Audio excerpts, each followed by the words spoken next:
សមត្ថភាពសំខាន់របស់មនុស្សម្នាក់គឺមិនមែនថាគេស្លៀកពាក់ស្អាតបាតប៉ុណ្ណានោះទេហើយក៏មិនមែនដោយសារគេពូកែរកលុយខ្លាំងប៉ុណ្ណានោះដែរប៉ុន្តែ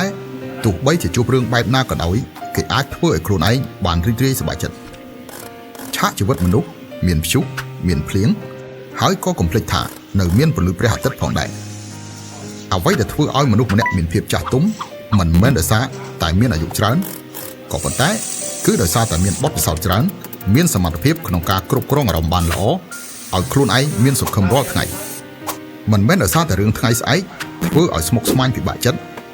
មិនមែនដោយសារតែរឿងម្សិលមិញធ្វើឲ្យដកដង្ហើមធំមានតែធ្វើឲ្យថ្ងៃនេះរឹតតែល្អស្រស់បំព្រង